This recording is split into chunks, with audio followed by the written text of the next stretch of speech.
Time in his life has ventured out into the forest. He's lured out by the smell of a calf, but gets stuck in a tree, where he is brutally injured by a matured bull. Because of the pain and fatigue, Grendel falls asleep. This scene opens when he wakes up. This is his first encounter with humans. What is that? It's moving by itself. It must be a fungus of some kind.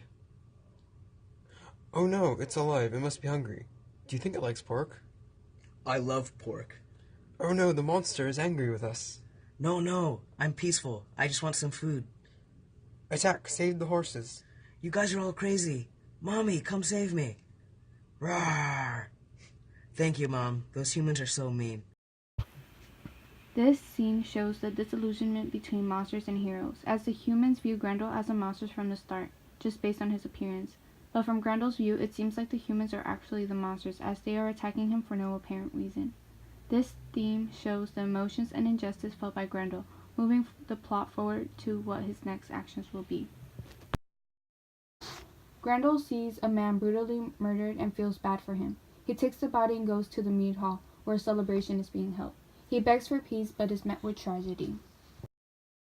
Why? Who would do this? They killed him just for his clothes?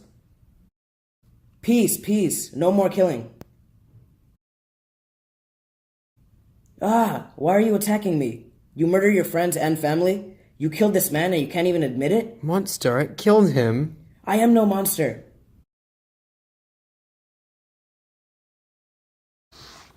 The theme of the confusion between monsters and heroes is clearly expressed in the scene, as it almost flips the roles of Grendel and the humans.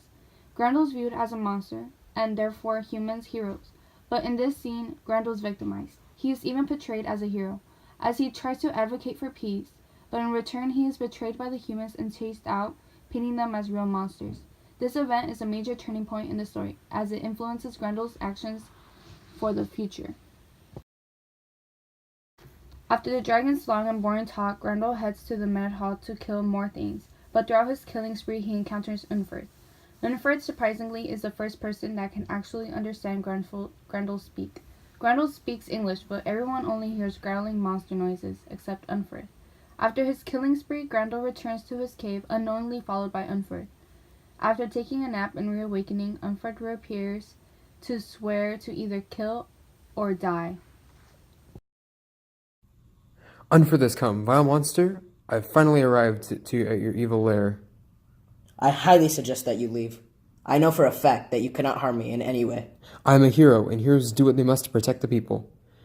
I will defeat you for the sake of my people and gain fame and glory for being the greatest hero. You make it sound like you can actually kill me. Keep in mind, this is what I don't understand about you supposed heroes. Even when you know you have no chance in battle, you head straight in, sacrificing your lives. Instead of being willing to throw away your lives, you would be much more useful if you actually cared about your lives and tried to save yourself. You are a mistaken creature. A hero is valued as a hero for his courage and passion to risk his life for the lives of harmless people who cannot protect themselves. You are a threat to their existence, and I must eliminate you. I swear on God that the only one of us who will leave this cave alive is me. Either I will kill you, or I will die. During his meeting with the dragon has bestowed upon Grendel a charm, which would render him invincible to man-made weapons. Unferth's attack did no damage. Eventually, after hours of trying, Unferth falls asleep, filled with fatigue. I cannot bring myself to kill such a helpless person who is trying so hard to kill me.